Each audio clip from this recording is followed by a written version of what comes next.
आज की हमारी चर्चा एक ऐसे विषय पर है जो बाहर से देखने पर शायद छोटा लगे, लेकिन असल में हजारों शायद लाखों युवाओं के भविष्य से सीधे तौर पर जुड़ा हुआ है। हम बात कर रहे हैं आईबीपीएस आरआरबी परीक्षा की, और उसमें हुए एक छोटे से बदलाव की जिसने एक बड़ा, कह सकते हैं, तूफान खड़ा कर दिया है। बिल्कुल। और ये समझना बहुत जरूरी है कि ये सिर्फ एक तारीख का बदलना नहीं है। नहीं, ये उन उम्मीदवारों के लिए एक झटके जैसा है जो सालों से एक तय पैटर्न के हिसाब से अपनी जिंदगी की सबसे बड़ी परीक्षाओं में से एक की तैयारी कर रहे थे। एक नियम बदला और कई लोगों के लिए तो खेल ही खत्म हो गया। बिल्कुल। चलिए इसे थोड़ा और खोलकर समझते हैं। सालों से आईबीपीएस आरआरबी परीक्षा के लिए जो एज कैलकुलेशन होती थी वो 1 जून की तारीख से होती थी। हाँ, हमेशा से उम्मीदवार इसी को एक स्टैंडर्ड मानकर अपनी तैयारी और अपनी पूरी स्ट्रैटेजी बनाते थे। सही बात है। लेकिन इस बार अचानक से बिना किसी खास वार्निंग के इस तारीख को बदलकर 1 सितंबर कर दिया गया। अब जून, जुलाई और अगस्त, इन 3 महीनों में जिन भी उम्मीदवारों की उम्र तय सीमा से ज्यादा हो गई, वो सब बाहर हो गए। हाँ, वो एक झटके में परीक्षा से बाहर हो गए। और ये वो उम्मीदवार हैं जो शायद अपना आखिरी अटेम्प्ट कर रहे थे। आप सोचिए, आप सालों से मेहनत कर रहे हैं, आपको पता है कि आपके पास एक आखिरी मौका है, और फिर एक एडमिनिस्ट्रेटिव फैसले से वो मौका ही आपसे छीन लिया जाता है। बहुत दुखद है। ये सिर्फ एक नियम का बदलाव नहीं है, ये उम्मीदों का टूटना है। मैं यही समझने की कोशिश कर रही थी कि आखिर आईबीपीएस ने ये बदलाव किया ही क्यों होगा।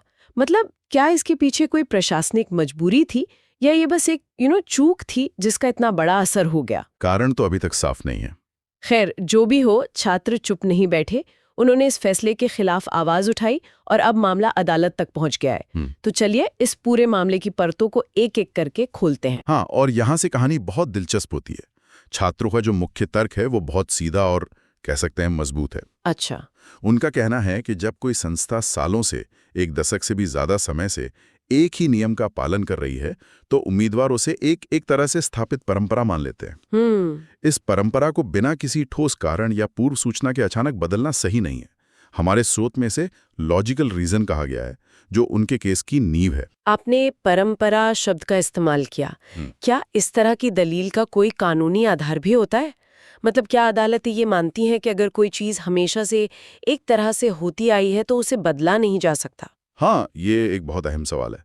कानूनी भाषा में इसे लेजिटिमेट एक्सपेक्टेशन कहते हैं। लेजिटिमेट एक्सपेक्टेशन यानी वैध अपेक्षा का सिद्धांत। इसका मतलब है कि जब कोई संस्था सालों तक एक ही नियम का पालन करती है, तो लोगों के मन में एक जायज उम्मीद बन जाती है कि भविष्य में भी वही नियम लागू रहेगा। अच्छा। और अगर संस्था उस नियम को बदलना चाहती है, तो उसे इसका एक ठोस कारण बताना होगा, और ये बदलाव मनमाना नहीं लगना चाहिए।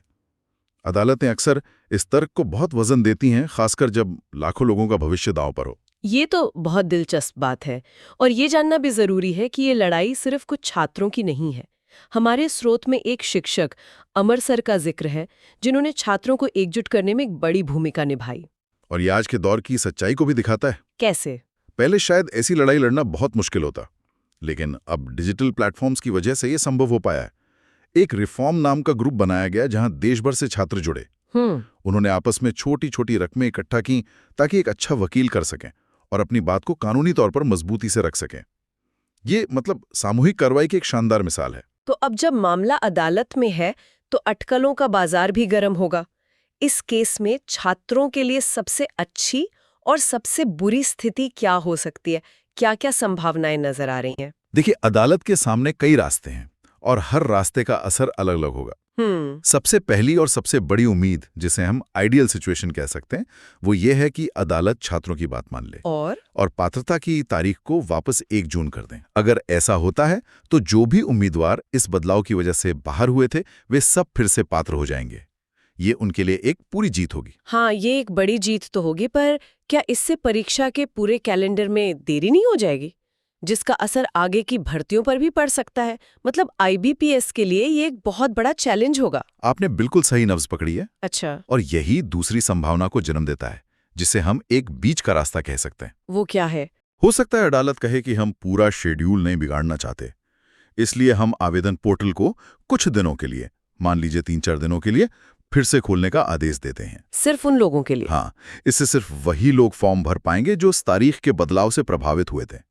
ये एक ऐसा समाधान है जिससे सिस्टम में कम से कम उथल-पुथल होती है। लेकिन अगर पोर्टल दोबारा खुलता है तो इन नए उम्मीदवारों को तैयारी का समय कहाँ मिलेगा? परीक्षा तो बस कुछ ही दिन दूर है। और यहीं से तीसरी संभावना निकलती है, परीक्षा का पोस्टपोन होना। अच्छा, स्थगित होना। हाँ, अगर अदालत को लगता है कि नए उम्मीदवारों को मौका देना न्याय संगत है, तो उन्हें तैयारी के लिए उचित समय देना भी न्याय का ही हिस्सा है। ऐसे में ये आदेश दिया जा सकता है कि परीक्षा को 15 से 20 दिनों के लिए आगे बढ़ा दिया जाए। इन सब के अलावा एक और मांग का जिक्र है, उम्र में छूट देने का। क्या ये भी एक विकल्प हो सकता है? नरी ऑफिसर यानी पीओ के लिए 33 साल और क्लर्क के लिए 30 साल। ये भी कई उम्मीदवारों को बड़ी राहत दे सकता है। लेकिन इसकी संभावना कितनी है? ये अक्सर एक नीतिगत मामला मतलब पॉलिसी मैटर माना जाता है, इसलिए अदालत इसमें सीधे हस्तक्षेप करे इसकी संभावना थोड़ी कम होती है। यह एक बहुत अजीब सी स्थिति बन गई है। एक ही परीक्षा देने वाले उम्मीदवार अब जैसे दो गुटों में बंट गए हैं। हाँ, एक तरफ वो हैं जो चाहते हैं कि उन्हें एक मौका मिले, भले ही परीक्षा में थोड़ी देरी हो जाए। और दूसरी तरफ वो हैं जो पहले से ही एलिजिबल हैं और चाहते हैं कि परीक्षा तय समय पर हो। ये इस मामले का सबसे जटिल और मानवीय पहलू है। सोचिए, एक उम्मीदवार जो पहले से फॉर्म भर चुका है, जिसकी परीक्षा 22 या 23 तारीख को है, उसने शायद दूसरे शहर जाने के लिए ट्रेन या बस की टिकट बुक कर ली है, रहने का इंतजाम कर लिया है।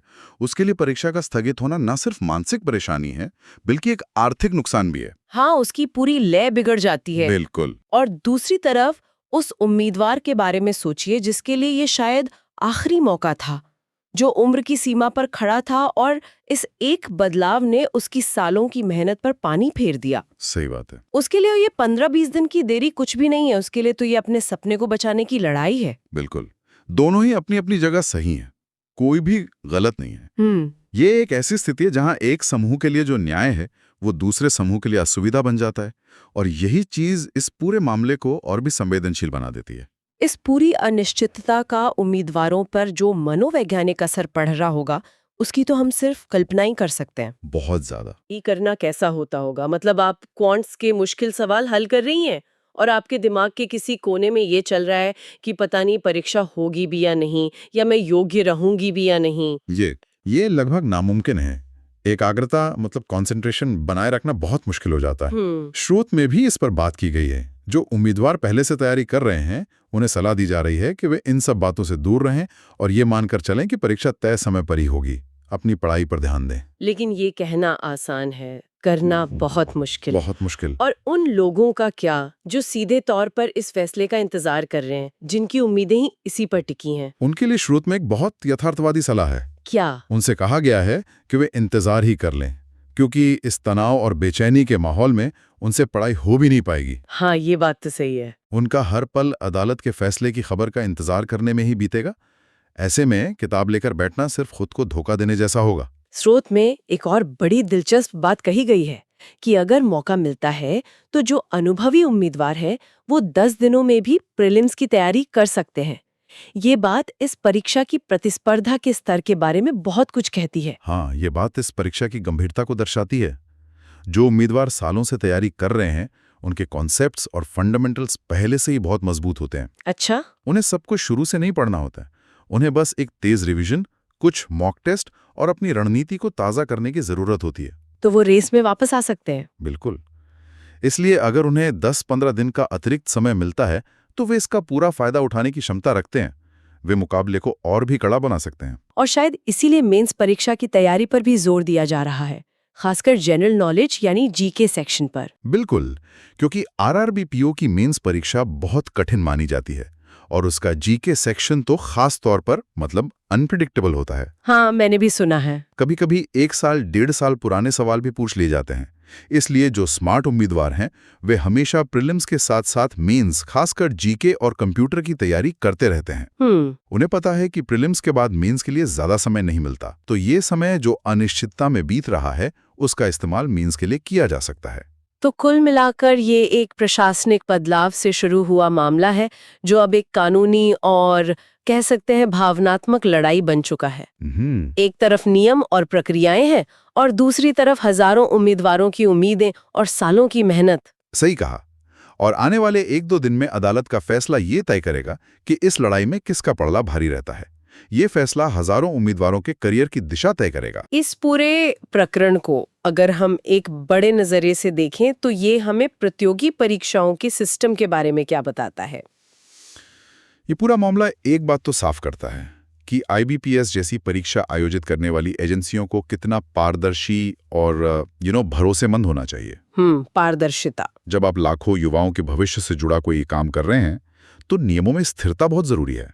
जब नियम अचानक और बिना किसी ठोस वजह के बदलते हैं तो ये न केवल उम्मीदवारों की योजनाओं को बर्बाद करता है बल्कि उस पूरे सिस्टम में उनके विश्वास को भी कमजोर करता है। तो ये सिर्फ एक तारीख की लड़ाई नहीं है? नहीं, ये भरोसे की लड़ाई है। मतलब इस केस का जो भी नतीजा होगा वो भविष्य के लिए एक नजीर बन सकता है? निश्चित रूप से।